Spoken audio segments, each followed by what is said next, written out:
De la mano con la historia. Un paseo por nuestro pasado. Hechos, personajes y lugares que forman parte de nuestra identidad. Un programa de divulgación con Julio César Alfonso Ruiz y Emilio García Bonilla. Te invitamos a caminar con nosotros de la mano con la historia. Una producción de Teciutlán FM 90.9 Set Radio, donde Puebla se escucha.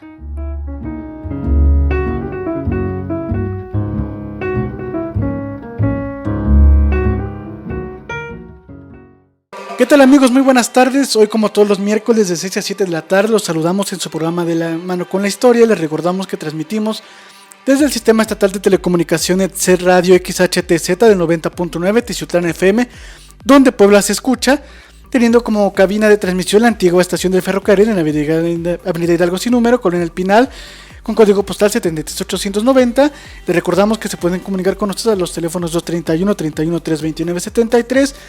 Mensajes solamente para vía WhatsApp al 231 115 79. A su vez les recordamos que esta es una emisora integrante de la Red de Radiodifusoras Educativas y Culturales de México, que nos pueden seguir a través de nuestras redes sociales en Facebook y Twitter como @TeciutlanFM, aunados de escucharnos en vivo en la página web www.setpuebla.mx-home-radio en vivo, aunado de escuchar los programas en forma diferida en Spotify. Emilio García Bonilla, buenas tardes. ¿Qué tal? Julio César Alfonso Ruiz, buenas tardes, y amigas y amigos que nos escuchan. Llegamos a la emisión número 40 de este programa de la mano con la historia.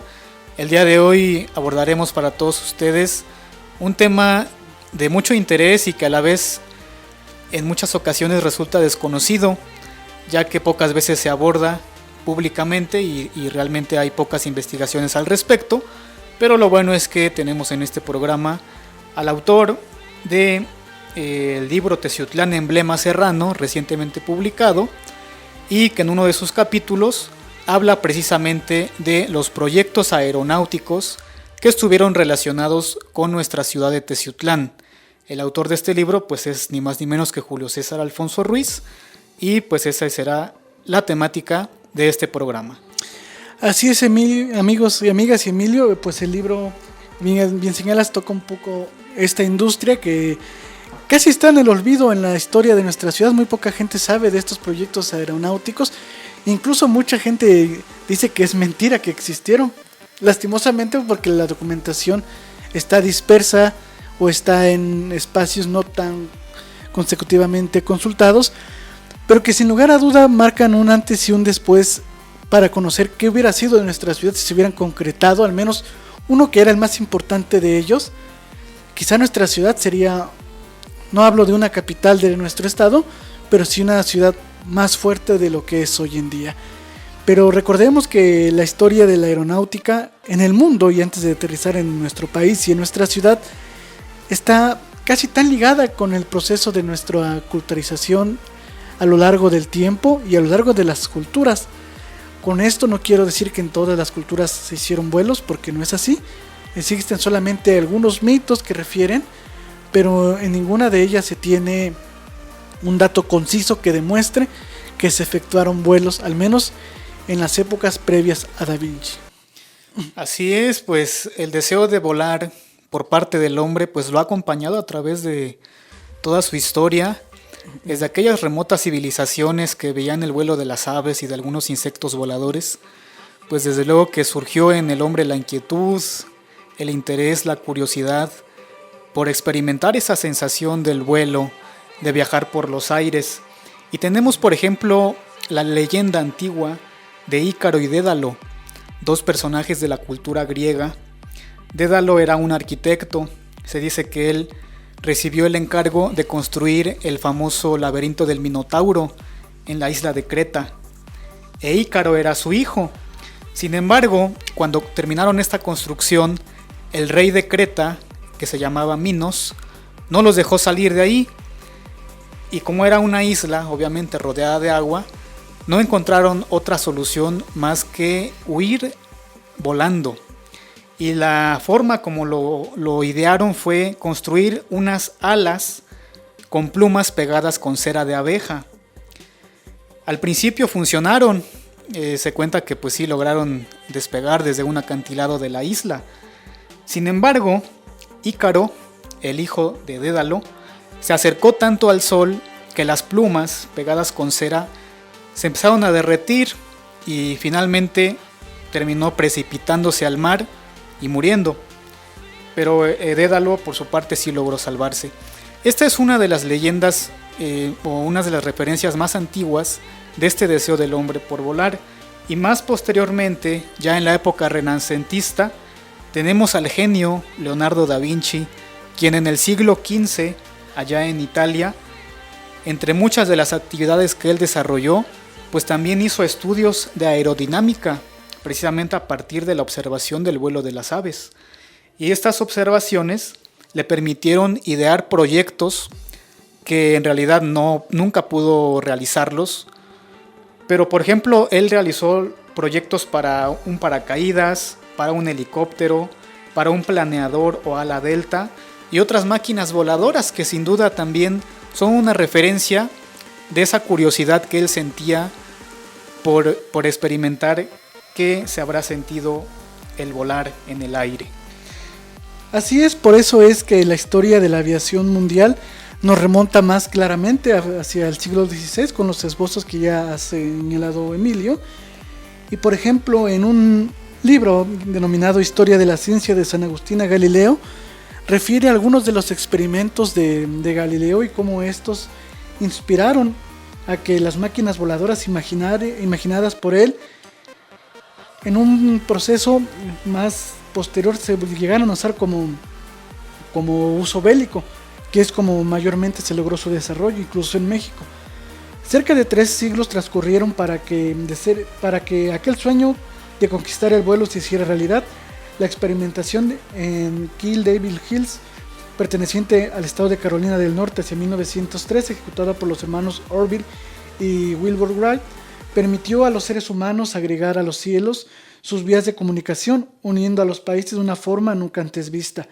Desde el primer vuelo en 1913 hasta 1914, las aeronaves eran básicamente experimentales y deportivas, en las que se estaba aprendiendo a volar y mejorando continuamente su diseño y construcción. Posteriormente, durante la Primera Guerra Mundial, inició el uso de la aviación para fines militares y con ello también se inició un proceso de evolución en el desarrollo tanto de los combustibles para utilizarlos en el vuelo como de la resistencia y el alcance de los motores de las aeronaves con fines de abarcar mayores distancias y procurar una eficacia mayor en el combate, puesto que en la Primera Guerra Mundial estas aeronaves eran inexactas e incluso eran bastante vistosas para el enemigo por el ruido de los motores y la altitud. Así que era un poco costoso, pero fue una apuesta muy interesante durante ese proceso. Pero remontando un poquito hacia los años 1903 y 1905, es donde se realizaron las mejores progresivas de los diseños de los aeroplanos de los hermanos Wright, lo cual permitió el primer vuelo comercial hacia 1910. Justamente durante este periodo y en pleno marco de la celebración del primer centenario de México como país independiente, presidido por el general Porfirio Díaz, hace su aparición la industria aeronáutica en nuestro país. Es preciso argumentar que en el marco de esta majestuosa celebración preparada por la Comisión de los Festejos del Centenario, se buscaba exaltar los avances logrados para la nación tras la independencia del yugo español y principalmente durante el periodo del ya lema tocado varias veces en este programa de Orden y Progreso, se promovió que llegara este primer vuelo a nuestra nación. Y bien, pues para ello un 8 de enero de 1910 se efectuó el primer vuelo de un avión que despegó de los llanos de la hacienda de Balbuena, situados junto a la Ciudad de México. La hazaña se llevó a cabo por el mexicano Alberto Braniff a bordo de un avión Boisson de fabricación francesa, iniciando así la historia de los vuelos ya con una aeronave en nuestro país. Pero hay otras evidencias de vuelos, pero no de aeronaves. Así es. También recordar que este primer vuelo de Alberto Braniff, de aquel lejano 1910, no solamente fue el primer vuelo en México, sino que fue el primer vuelo en toda Hispanoamérica. Pero bien, como bien decías, Julio, antes de los aviones, antes de los aeroplanos movidos por motores, existieron también los vuelos en globos aerostáticos. Estas invenciones de los hermanos Montgolfier de Francia, que en 1783 realizaron sus primeras demostraciones allá en Europa. Y aquí en nuestro país fueron muy famosos los vuelos de don Joaquín de la Cantoya y Rico. Él era considerado un aeronauta. Estuvo activo durante medio siglo, entre 1863 y 1914. Él mismo construía sus globos y realizaba demostraciones por todo el país, a bordo de los globos bautizados como Moctezuma I, Moctezuma II.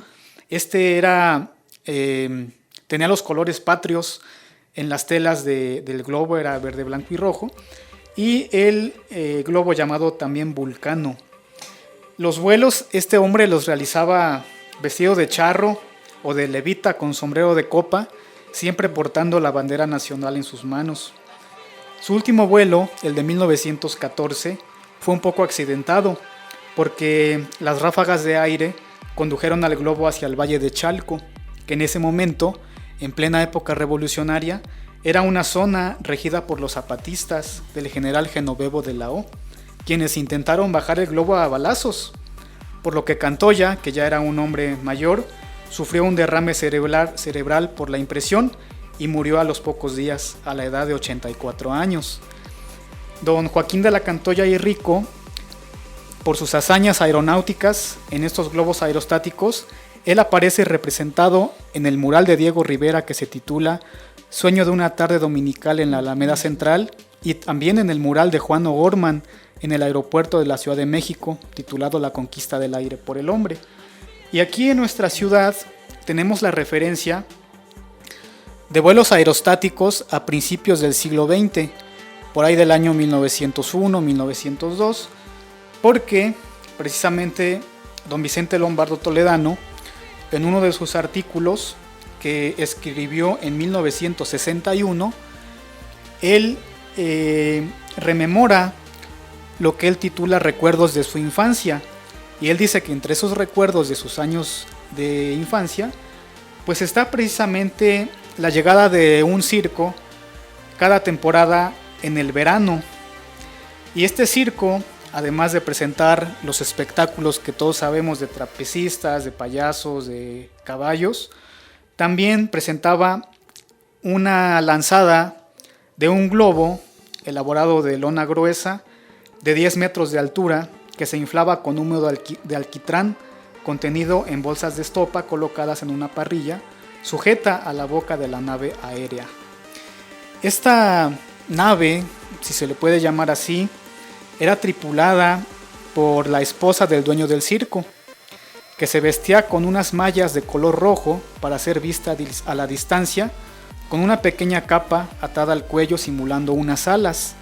Salía de una tienda de campaña y se sentaba en un trapecio que colgaba de la boca del globo. Era la aeronauta. Viajaría hacia donde el viento llevara su nave, aunque ya se había previsto su rumbo y se habían apostado algunas gentes en lugares estratégicos para rescatarla al caer. Vicente Lombardo Toledano nos refiere que este globo era lanzado en el atrio de la parroquia, es decir, donde actualmente se encuentra lo que hoy conocemos como la Catedral de Teciutlán. Y durante todo el trayecto del globo era seguido por tierra por personas a caballo y a pie para llegar hasta el lugar donde caería este globo y rescatar a la mujer que lo tripulaba. Y también nos menciona que estos espectáculos tuvieron un fin abrupto, se puede decir, cuando llegó la noticia a nuestro país de que por fin un aeroplano de hélices movidas por un motor había cruzado el Canal de la Mancha, y con eso quedaba abierta la ruta hacia el cielo infinito. El primer vuelo sobre el Canal de la Mancha, que divide a Francia de Inglaterra, fue en julio de 1909, por lo que podemos suponer que los vuelos en globo aerostático que él menciona como parte de un espectáculo de circo se realizaron aproximadamente entre 1900 y 1909. Así es, amigos y amigas. Además de gracias a los vuelos de los globos aerostáticos, se obtuvieron las primeras fotos de las ciudades desde las tomas aéreas que ahora conocemos y que analizamos en algunas clases, por ejemplo, de fotometría, entre otras, o de topografía. se utilizan algunas fotografías aéreas y algunas de ellas provienen de esos vuelos en globos aerostáticos.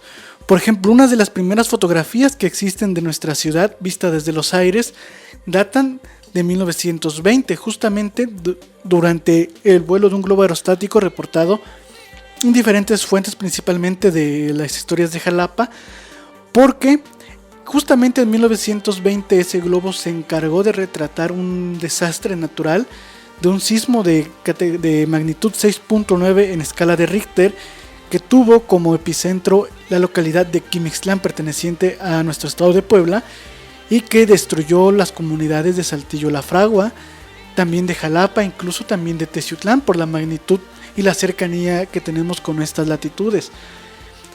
Gracias a ese vuelo aerostático que había tomado algunas tomas aéreas de la ciudad de Teciutlán, algunas tomas de la ciudad de Perote y obviamente de la capital del estado de Veracruz, Jalapa, se lograron difundir a nivel nacional esas catástrofes que dejó el sismo de 1920, justamente del 3 de junio de 1920, estamos a un par de días de que se cumplan 101 años de esa lamentable desgracia de desastre natural.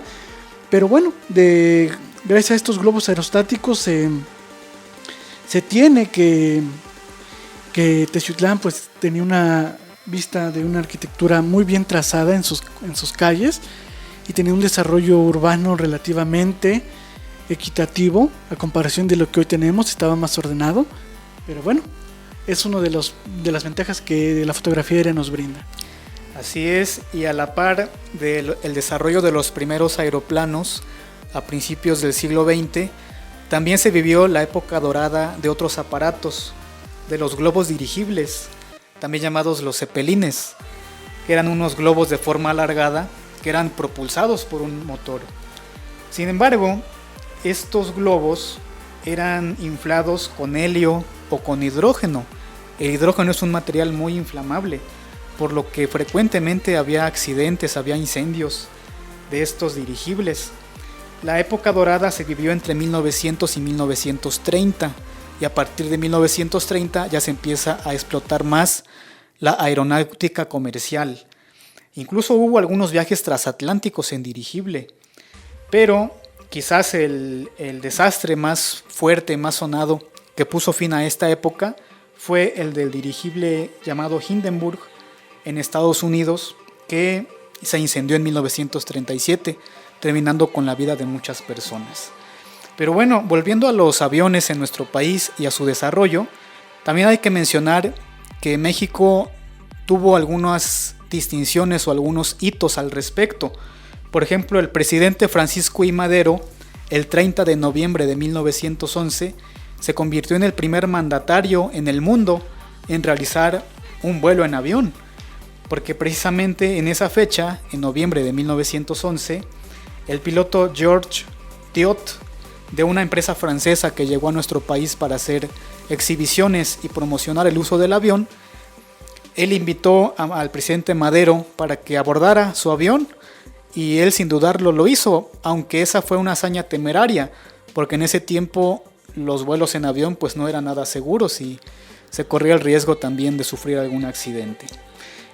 En otro de los hitos que también se tiene en la historia de la aeronáutica es que en nuestro país se llevó a cabo el primer combate aeronaval en el marco de la Revolución Mexicana, el 15 de abril de 1914, en el puerto de Topolobampo, Sinaloa.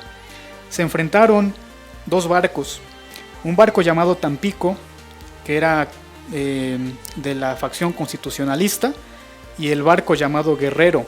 En el Tampico viajaba a bordo el general Álvaro Obregón, y cuando se enfrentaron, como el Tampico tenía desventaja, fue auxiliado por un biplano llamado Sonora, desde el cual lanzaron granadas a manera de bombardeo y finalmente lograron derrotar a este barco Tampico, al barco Guerrero, que era del Ejército Federal bajo las órdenes al servicio de Victoriano Huerta. Ese biplano, el que hace referencia Emilio, se encuentra en exhibición en el Museo de la Fuerza Aérea Mexicana, ubicado en Santa Lucía, perteneciente obviamente a la Secretaría de Defensa Nacional. También durante esos años, amigas y amigos, también se tienen datos de la primera mujer en realizar vuelos en el mundo, Harriet Quimby, y también después tenemos a otra mujer que es Amelia Earhart, o conocida también como Jackie Cochran. Entonces ellas son de las primeras mujeres en realizar vuelos. Pero uno de los principales pilares para el desarrollo de la industria aeronáutica nacional estuvo ligada a la Fuerza Aérea Mexicana, fundada en el año de 1915, durante el periodo de gobierno de Venustiano Carranza. Durante esta época se impulsó la investigación y formación de inventores e ingenieros, quienes estuvieron a cargo de crear conocimientos de aerodinámica en pro de la naciente institución mexicana. Y justamente durante este proceso es cuando se tienen las noticias del primer trabajo aeronáutico en nuestra ciudad. Se encuentra casi desapareciendo el documento que avala este primer proyecto de industria aeronáutica para nuestra ciudad de Teciutlán, fechado el 28 de mayo, el primero de ellos de 1917, bajo la sección de fomento, con el número de expediente 13, con el lema del señor Constantino Durán solicita a la Secretaría de Fomento les sea proporcionado un motor para hacer pruebas de un aeroplano de su invención.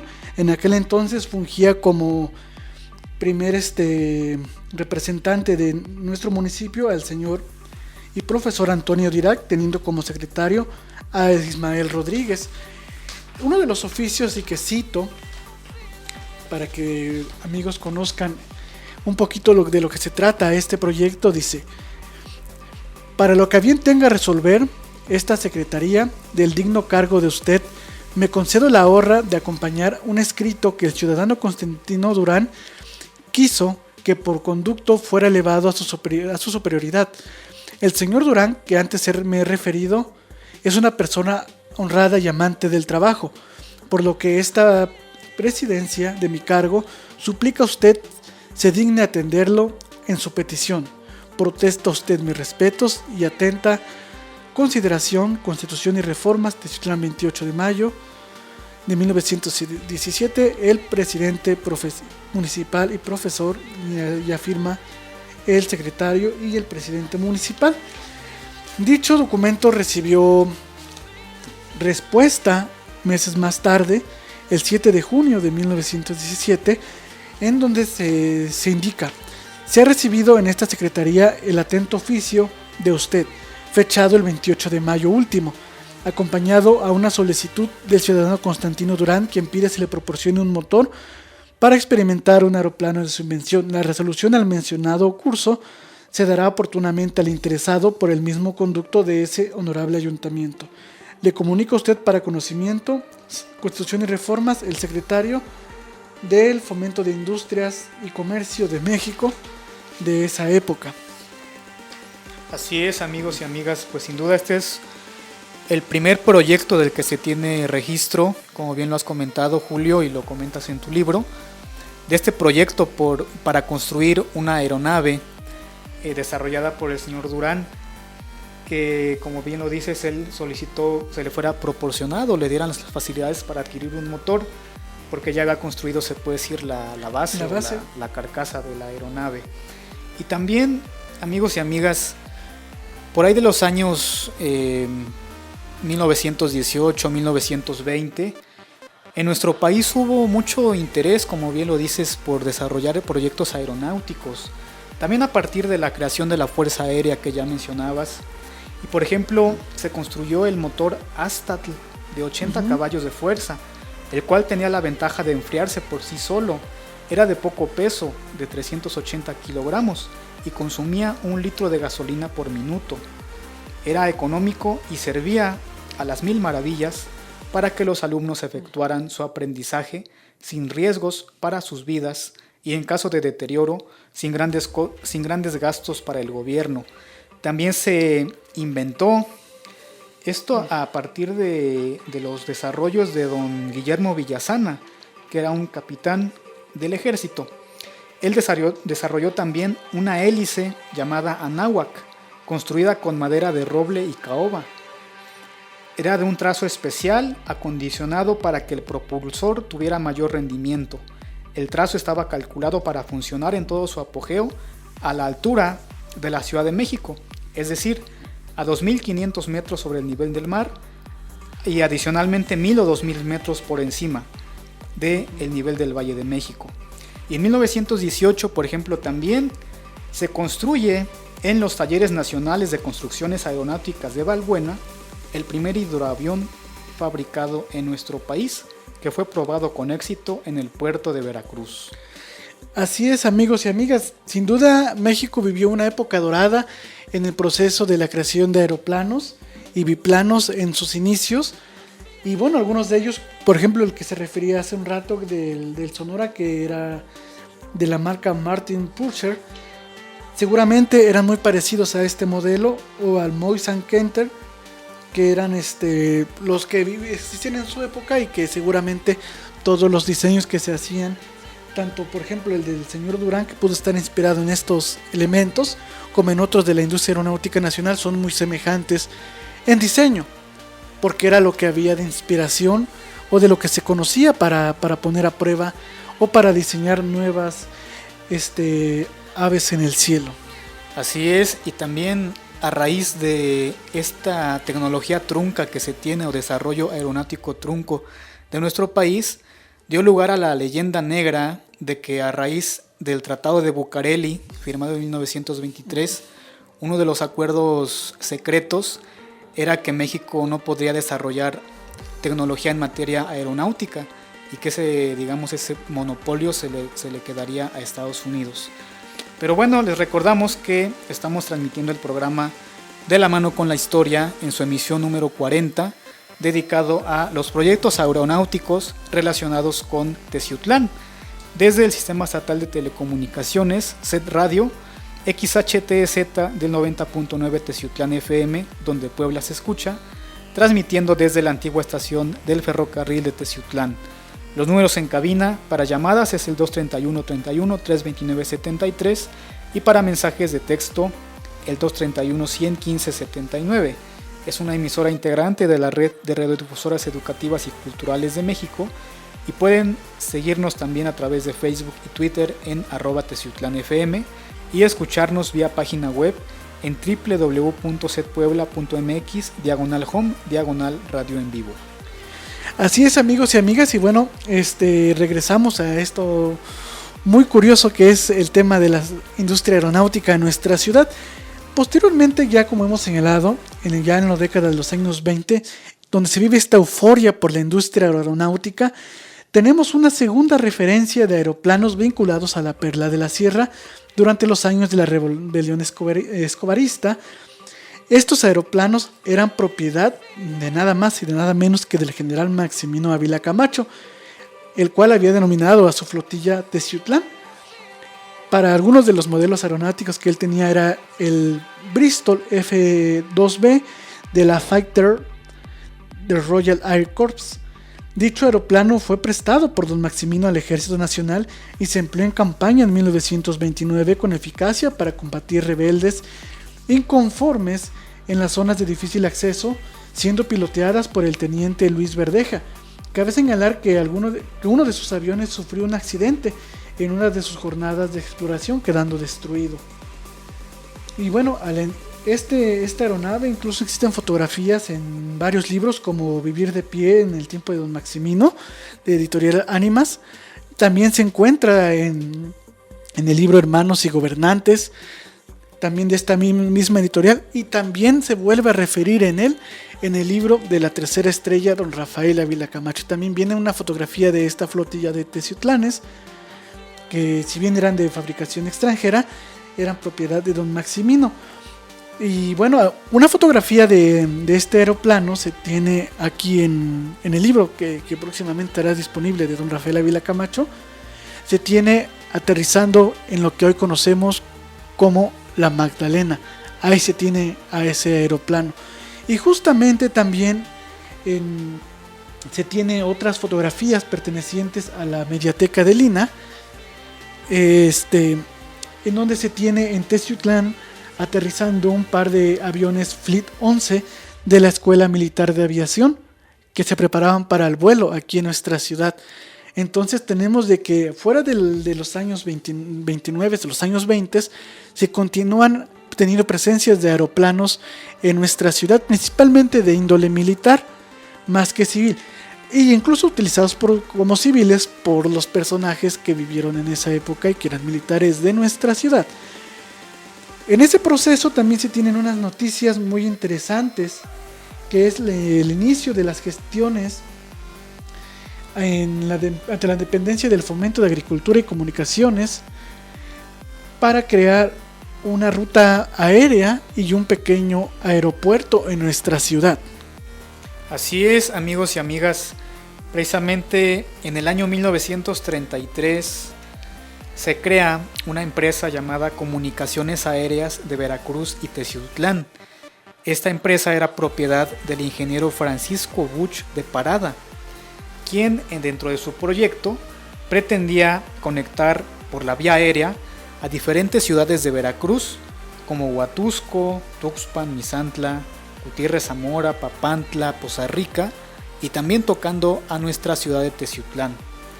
Y como lo refieres en tu libro, Julio, en la página 123, este señor ingeniero Buch de Parada envió oficios al entonces ayuntamiento de Teciutlán para preguntar las condiciones en que se encontraba la pista de aterrizaje de Teciutlán. Es decir, ya existía una pista de aterrizaje, como bien lo dices, en los terrenos que hoy forman parte de la colonia o la zona habitacional de la Magdalena. Ahí eran, por la cercanía con la estación del ferrocarril, muy cerca de nosotros, era un punto estratégico para esta pista de aterrizaje. Y es que también hay que mencionar que a raíz de la rebelión de la Huertista de 1924, el Ejército Nacional vio la necesidad de establecer campos aéreos militares en zonas estratégicas del país, y posiblemente una de esas pistas de aterrizaje fue la de Teciutlán, en lo que hoy conocemos como la Magdalena. Así es. Para ello también se proponían algunos costos de las rutas que serían de 10, 20, 25 y 40 pesos de la época, que en la actualidad serían aproximadamente un total de 470 pesos para la ruta Teciutlán-Jalapa. Era algo muy innovador quizá para su momento para nuestra ciudad, puesto que la hubiera convertido en un punto económico más fuerte que incluso que la misma Jalapa de la época, porque Jalapa no tenía aeropuerto en aquel entonces. Incluso el pequeño aeropuerto que tiene ahora muy cerca del Lencero, pues es relativamente pequeño. Y bueno, justamente durante este proceso, a pesar de las gestiones realizadas por el entonces presidente municipal de la ciudad, Felipe Espino, el oficial mayor de gobierno del estado de Puebla, Juan B. Tejeda, y el señor Buch de Parada, el proyecto del aeropuerto de Teciutlán no fue fructífero por el rechazo de los comerciantes de la época. Y justamente platicábamos entre el corte Emilio y este servidor, de que entre algunos de los oficios que se le contestaron al ciudadano Buch, o Buch, según como aparezca escrito, porque aparece en uno solamente con la C y el otro con CH en otro oficio, pero es por error de dedo, creo yo, del escribano.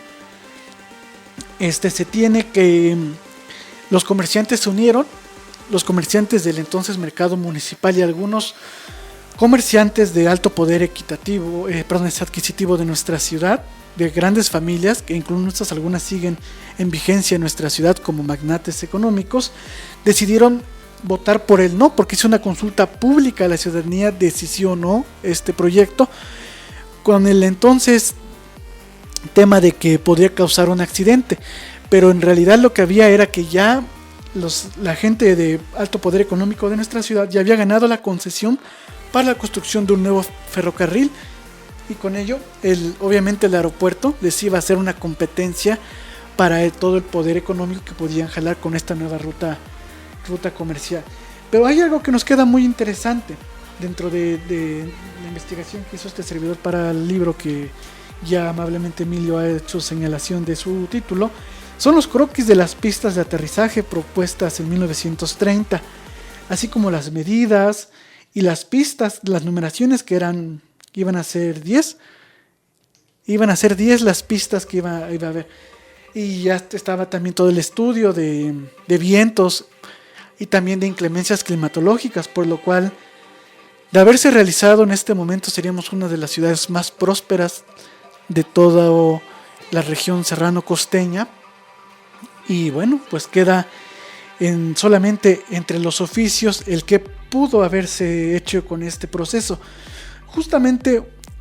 Y además hay que mencionar que el señor Buch de Parada sí llegó a realizar vuelos entre las ciudades de Veracruz, que ya mencionamos, porque incluso se tienen las referencias de que sí llegaron a haber pistas de aterrizaje en Orizaba, en Córdoba, en Huatusco, y se realizaban estos viajes en avionetas muy frágiles, pintadas de colores negro y rojo, con la leyenda Transportes Aéreos Veracruz-Teciutlán, que lamentablemente a Teciutlán nunca llegaron, pero no por eso no tenemos tampoco que decir que no hubo vuelos civiles de Teciutlán a Jalapa, porque al menos yo tengo la referencia de un juego de básquetbol de 1929 en el que el equipo de Teciutlán viajó a Jalapa en avión, seguramente en un avión particular.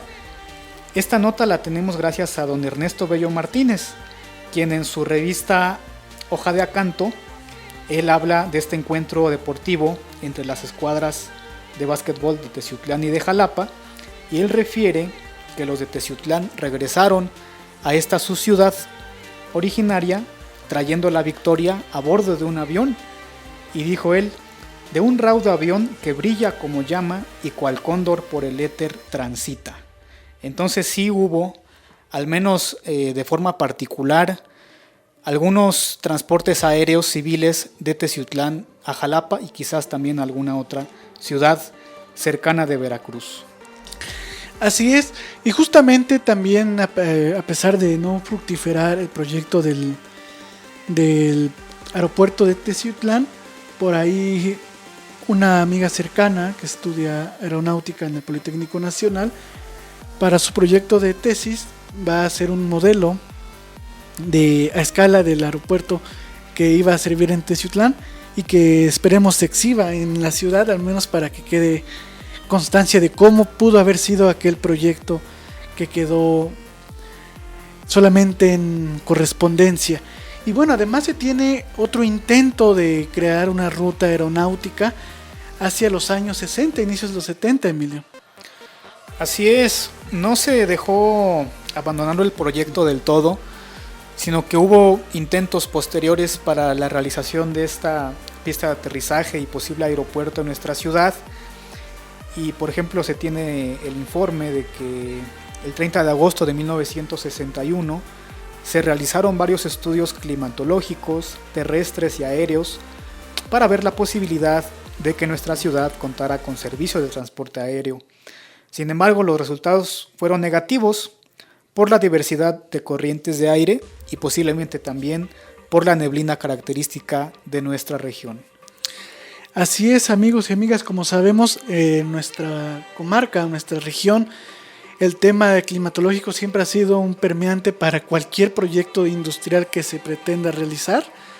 Y por ello incluso, por ejemplo, alguna vez que platicamos del ferrocarril, algunas veces las lluvias impedían el avance de la construcción de las vías férreas, y con la industria aeronáutica no fue la excepción, puesto que también era algo que impedía de alguna forma los avances para la construcción de este proyecto aeronáutico. Quizá se guardaron muy bien los oficios y la documentación de esta investigación del aeropuerto de los años 30 en Teciutlán, porque pues ellos ya tenían muy claro las corrientes de viento, y que por ejemplo en la referencia que hace de los años 60 no se contempla. Entonces quizá por ahí algo se extravió en el proceso, como pasa muy constantemente con este tipo de proyectos de infraestructura. Y bueno, también mencionar que la ruta ferroviaria que se pretendía impulsar y que fue el obstáculo para que se desarrollara el aeropuerto en los años 30, era una ruta que cubriría Teciutlán a Perote, y que finalmente tampoco terminó por construirse. Sí, ironías de la vida en este proceso de industrialización. Y bueno, ya después el desarrollo de las carreteras, pues volvieron ya más lejano el sueño de unir con las vías aéreas a nuestra ciudad, que incluso platicábamos que en este momento no sería descabellado volver a ver un proyecto de esta magnitud, porque ahora con el clima cambiante que ya tenemos, se vuelve más fructífero y más eficaz también por la propia tecnología aeronáutica existente. Y bueno, pasamos y avanzan los años, después de los años 30, y esta efervescencia por la creación de ese aeropuerto que lastimosamente no llega a su conclusión. Noticias tenemos de otro proyecto aeronáutico que sí se logra, pero con fines bélicos, y justamente tiene que ver con la Segunda Guerra Mundial a cargo del entonces mandatario y teciuteco Manuel Ávila Camacho, en donde se tienen noticias y documentación de otro aporte de la Perla de la Sierra a la industria aeronáutica de nuestra nación. Dicha contribución, como bien decía, se suscitó por la fabricación de una aeronave diseñada por el ingeniero teciuteco Antonio Sea para cumplir con el mandato del entonces presidente de la República, general Manuel Ávila Camacho, de quien ya había hecho referencia. En ese tiempo se apoyaron los esfuerzos de continuar la industria aeronáutica nacional, pues se financió este proyecto, se financió el ingeniero Antonio Sea para el desarrollo y construcción de un primer lote de aviones de entrenamiento Sea Teciutlán de buenas presentaciones operacionales. Sin embargo, este proyecto debió ser abandonado para adquirir grandes cantidades de aeronaves militares de fabricación estadounidenses por medio de la llamada Ley de Préstamos y Arrendamientos Militares. El citado avión fue bautizado con el nombre Teciutlán EPT-1, financiado por el general Roberto Fierro, y se realizaron las pruebas de vuelo en febrero de 1944. Los Teciutlanes fueron usados como aparatos de enlace entre diferentes unidades y se retiró del medio civil tras el fin de su periodo como mando militar en diciembre de 1942. Así es, este avión que sin duda es uno de los descubrimientos que ha hecho Julio César de rescatar la memoria gráfica y la información de este proyecto aeronáutico, es quizás el más importante porque estuvo relacionado también con la Fuerza Aérea Mexicana. Era un avión biplaza, es decir, para 2 personas. Fue diseñado, como bien lo dices, por un ingeniero teciuteco de nombre Antonio Sea. Las siglas EPT que ya referiste significaban Entrenador Primario Teciutlán, ya que estaban destinados en un origen a servir en la Escuela Militar de Aviación, debido a su fácil manejo para el adiestramiento de los cadetes y de los pilotos que se iniciaban. Sus características y alto rendimiento los hacían superiores en muchos aspectos a otras naves similares, como el Miles británico y el Fairchild estadounidense.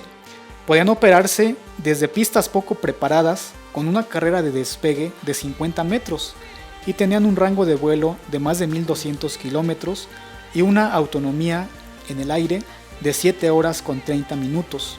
El primer vuelo de esta aeronave estuvo a cargo del prestigiado piloto Radamés Gaxiola Andrade, quien años después comandaría al famoso Escuadrón 201 en el frente del Pacífico durante la Segunda Guerra Mundial. Entre otras las características de este peculiar monoplano se encuentran, como bien ya decías, que era de un entrenador primario, pero que aparte tenía un motor Lycoming de 0 a 290 de 4 cilindros opuestos, una velocidad máxima de 175 km por hora, muy rápido para su época con este motor que era relativamente barato, y tenía un techo de servicio de 7.900 metros, y además las dimensiones de este peculiar avión era una altura de 1.90 metros con una longitud de 7.28 y una envergadura de total de 11.66 metros.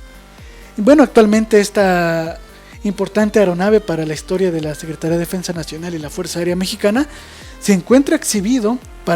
Alguna vez leí unas notas de que este avión no existía, pero este avión sí existe. Está la documentación histórica tanto en los archivos de la Secretaría de Defensa Nacional y la Fuerza Aérea, y además se encuentra exhibido en el Museo de la Fuerza Aérea nacional, como ya bien referí hace unos minutos, en Santa Lucía. Pero además déjenme decirles, amigos y amigas, que este importante avión vio un vuelo en un aniversario de su creación, pero también en un aniversario de la Fuerza Aérea, y a su vez un aniversario más de la participación de México en la Segunda Guerra Mundial. Esto fue en el año 2018. En 2018 volvió a volar en Santa Lucía en el espectáculo aéreo que se hace anualmente por parte de la Fuerza Aérea, y los techutlanes volaron. Incluso invitaron a parte de la sociedad teciuteca a una convocatoria, la cual no se hizo efectiva por la entonces administración municipal, que no la sacó al público, porque era una invitación abierta a la gente para que asistiera a ver el vuelo del Teciutlán en Santa Lucía.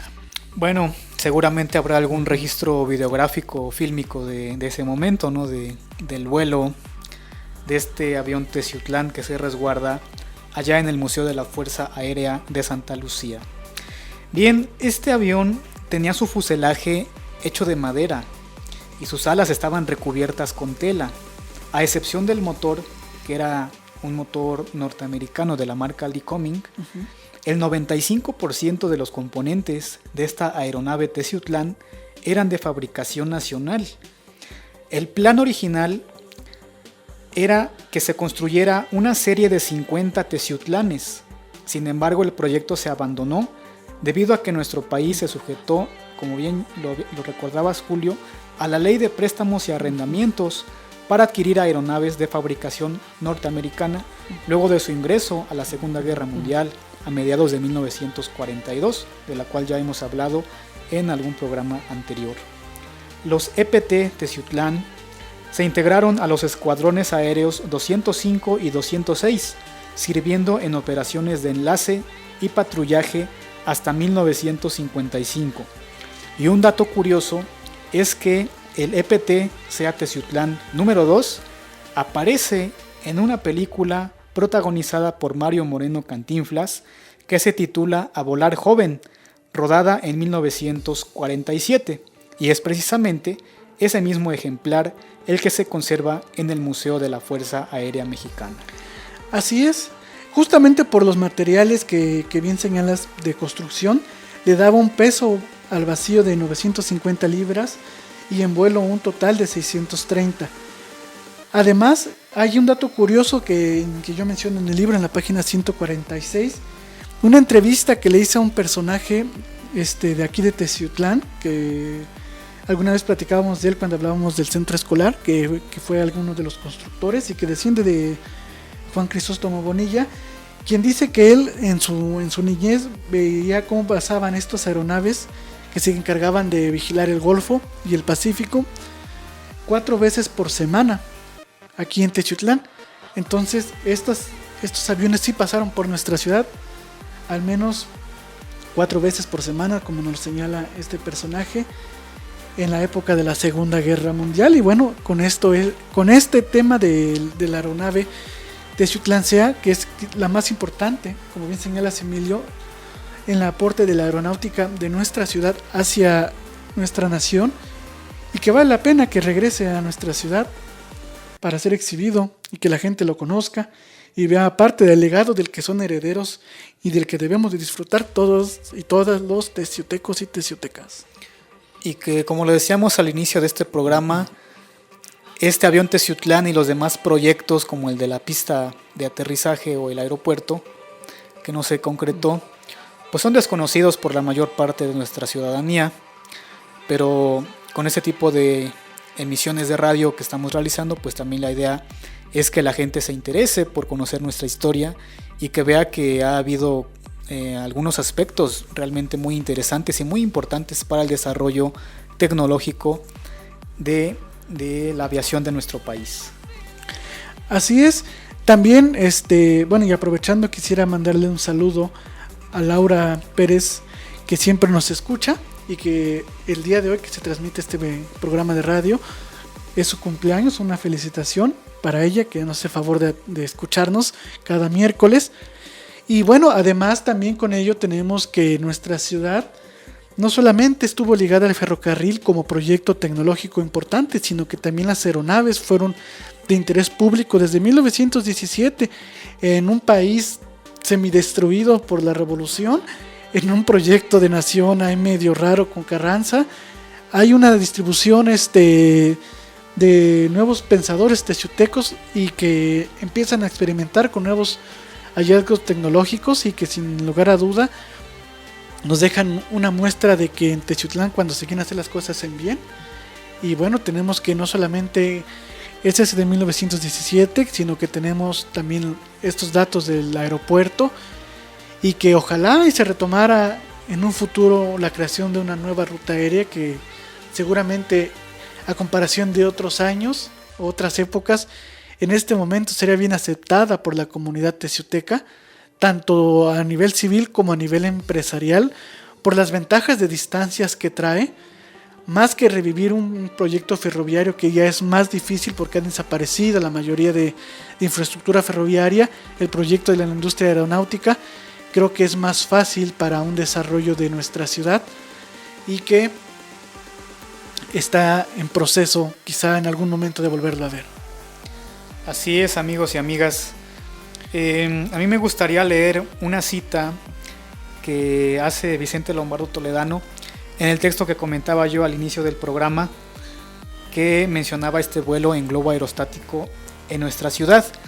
Y es que en aquellos años, a principios del siglo XX, el ser humano aún tenía una gran capacidad de asombro. Quizás ahorita vemos incluso que hay vuelos espaciales, que llegan robots a Marte o a otros planetas. Ya no nos asombra, pero en esos años ver un globo elevarse con una persona a bordo era un hito incluso científico. Y dice Lombardo que en un periódico local, en una de esas ocasiones en que se realizaron estos vuelos, publicó: a nuestro pueblo le cabe el honor de ser testigo y actor en parte de una de las hazañas más grandes que registra el siglo de las luces en que vivimos. El globo que en breves días surcará el espacio a nuestra vista, si el tiempo lo permite, no es una simple diversión, no, es el principio de la realización de una empresa que el destino le otorgó a México, con la cual ganará autoridad y prestigio, adelantándose a las otras naciones del mundo. No se trata de un globo cautivo, como los que en Europa y aún en la capital de nuestro país, algunos hombres de ciencia pretenden cristalizar el sueño de Ícaro, el personaje de la mitología griega, sino de un globo que volará libre como las aves, impulsado por el aire caliente de que está henchido y que si el viento le es propicio, puede recorrer distancias enormes. Llegará el día en que después de múltiples ensayos, muchos de ellos sin éxito, el globo podrá dar la vuelta a la Tierra y quizás, solo Dios lo sabe, llegar a la Luna para clavar en su helada superficie el ávaro bendito de los tres colores que simboliza a nuestra patria. Hasta ahí la cita de Lombardo Toledano de un periódico local cuando se iba a realizar un lanzamiento de globo aerostático en nuestra ciudad. Así es, pues mira que eso de la capacidad de asombro, quizá bien razón tiene Lombardo Toledano en que inspiró a estos teciutecos que empezaron a desarrollar estos proyectos aeronáuticos y que de alguna forma pues formaron parte también de la historia de nuestra ciudad.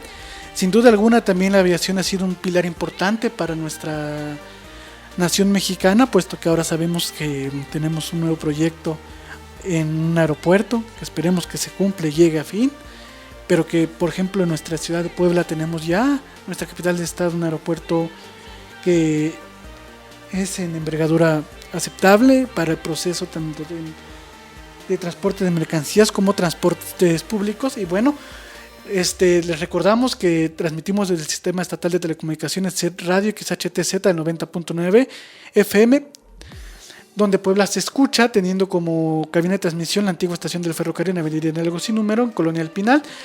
Les recordamos que se pueden comunicar con nosotros a los teléfonos 231-329-73, mensajes solamente para vía WhatsApp para dudas y sugerencias a los 31-115-79.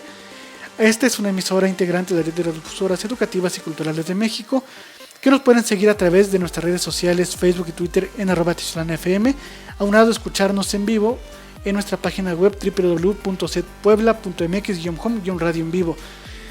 Emilio García Bonilla, nos despedimos por hoy. Así es, amigos y amigas, Julio César Alfonso Ruiz, un gusto como siempre compartir micrófonos en este programa de la mano con la historia. Y no sé si quieras dar la referencia de la canción que tuvimos de fondo. Así es, justamente por tener un tema de la aeronáutica, estamos escuchando a Cosmic Gate con la canción Feel It, que se grabó en México, en San Miguel de Allende, y por eso también está vinculada a la industria aeronáutica en su video, y por eso hoy es nuestro soundtrack del día de hoy. Muy buenas tardes a todas y a todas, nos escuchamos el próximo miércoles. Hasta la próxima.